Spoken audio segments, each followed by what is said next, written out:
नमस्कार। 16 मई शनि जयंती, शनि अमावस्या है। बहुत महत्वपूर्ण दिन है ये, खास तौर से उन लोगों के लिए जिनकी महादशा में शनि है, अंतरदशा में शनि है, प्रत्यंतर दशा में शनि है, अथवा जिन पर ढैया या साढ़े साती का प्रभाव चल रहा है, या फिर जो शनि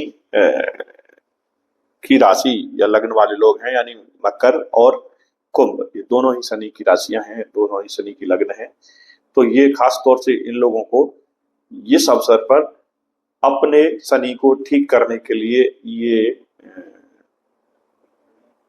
कार्य करने चाहिए। शनिवार के दिन शनि मंदिर जाके शनि चालीसा का पाठ करिए, शनि के बीज मंत्र का पाठ करिए, दशरथ कृत शनि स्त्रोत का भी आप पाठ कर सकते हैं, हनुमान चालीसा का पाठ कर सकते हैं, सुंदरकांड कर सकते हैं, और भी कई सारे उपाय शनिवार के दिन आप कर सकते हैं। दान पुण्य भी कर सकते हैं। शनिवार के दिन काले तिल, तेल और एक उस लोहे का सिक्का एक उसमें थाली में रख के, और काले कपड़े, ये सब चीजें, एक दीपक शनि भगवान के मंदिर में भेंट करिए। कुछ अनाज भी उसमें रखिए। अनाज कोशिश करिए 7 प्रकार के अनाज दान करिए, अपने वजन के अनुसार दान करिए, तो तुलादान भी आपका हो जाएगा। तुलादान संभव नहीं है तो छाया दान करिए।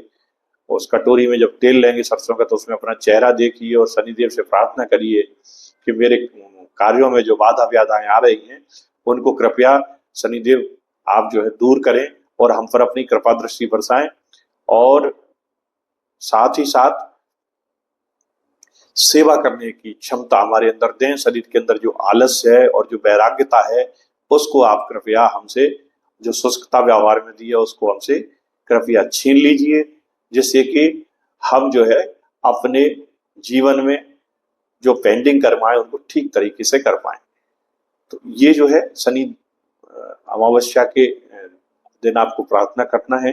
रात के समय आप शनि के जाप कर सकते हैं, शनि का हवन कर सकते हैं, और शनि मंदिर में जाकर भी कर सकते हैं आप, या अपने घर पर भी कर सकते हैं।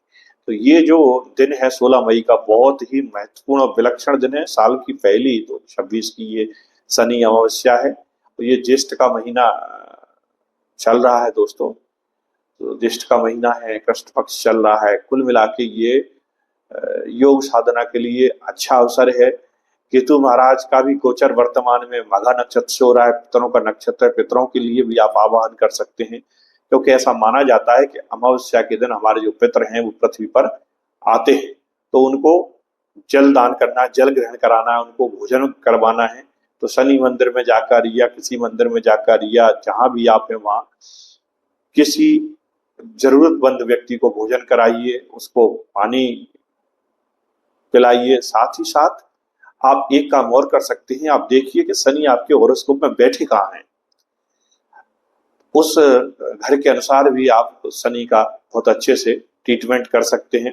देखो गर्मी का समय है दोस्तों, लोगों को हवा और पानी की परम आवश्यकता है, चाहे पक्षी हो, पेड़ हो या इंसान हो।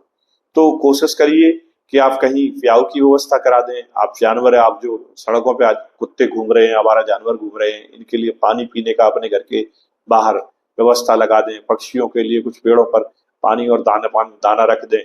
या फिर आप सुबह जब घूमने जाते हैं, तो जिस एरिया में घूमने जाते हैं वहां आप पक्षियों के लिए कुछ खाने पीने का, गिलहरियों के लिए कुछ खाने पीने का सामान ले जाइए, वो आप रखिए। उससे आपको बहुत बेनिफिट मिलने वाला है। चींटियों के लिए आटा ले जाइए, वो आटा आप चुनवाइए। पीपल के, बरगद के, ये पेड़ क्या होता है, पीपल बरगद बेसिकली देखो है तो कहीं ना कहीं हमारे हिंदू धर्म में बहुत आस्था के प्रतीक, सारी प्रकृति की हम लोग पूजा करते हैं। लेकिन पीपल बरगद को विशेष तौर से इसलिए भी बोला जाता है क्योंकि ये वृक्ष बहुत लंबे समय तक चलते हैं, और लंबे तक समय तक रहते हैं, तो इनकी छाया और दूर दूर तक जाती है। इनके नीचे बहुत सारे जो कीट पतंगे हैं, या जो चींटी हैं, चीटा हैं, और भी कई छोटे छोटे जो प्रकृति के अनमोल उपहार हैं, वो आपको यहाँ मिलेंगे। चींटियों को आप दाना खिलाओ, वहां चींटी आपको मिल जाएंगी। पेड़ पर भी आपको कई सारे प्रकार के पक्षी बैठे मिल जाते हैं। तो इसीलिए देवताओं का वास भी कहा गया है। उसका रीजन एक और है कि ये ऑक्सीजन बहुत अधिक छोड़ते हैं, इसलिए भी इनको साइंटिफिक तौर से भी महत्व दिया जाता है।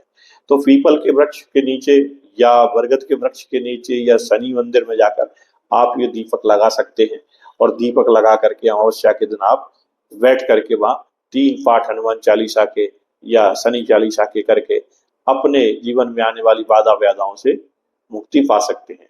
यदि माता बगुलामुखी का मंदिर आपके आसपास है, पीतम्बरा माई का मंदिर आपके आसपास है, तो वहां भी आप शनि मंदिर जाइए, वहां आप जाकर प्रार्थना करिए, वो भी प्रार्थना आपकी मान्य होगी। कुल मिला के मेरा जो कहने का आशय ये है कि यदि आपको कोई नजर दोष है, आपको कोई वादा है, किसी का कुछ किया धरा है, आपको लगता है कि आपकी एनर्जी ब्लॉक हो रही है, आपके काम बने बने काम बिगड़ रहे हैं, तो ये बहुत उचित अवसर है 16 मई।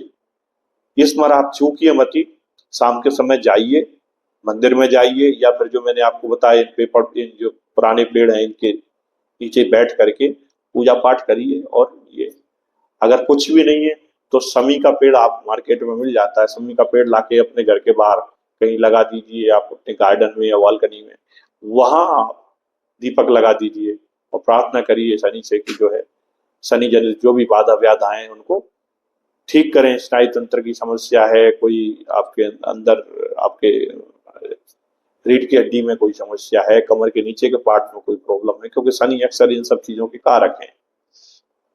तो ओवरऑल ये जो 16 मई है, इस पर आप ये सब उपाय करके बेनिफिट्स ले सकते हैं। मेरा चैनल ओम एस्ट्रोवर्ड यदि आपने सब्सक्राइब नहीं किया हो तो सब्सक्राइब कर लें, वीडियो को नोटिफिकेशन में जाएं, बेल आइकन दबाएं, अपने दोस्तों को शेयर करें, उनको भी बेनिफिट दिलाइए। मिलते हैं दोस्तों अगले वीडियो में अगले विषय के साथ, तब तक के लिए नमस्कार, जय हिंद।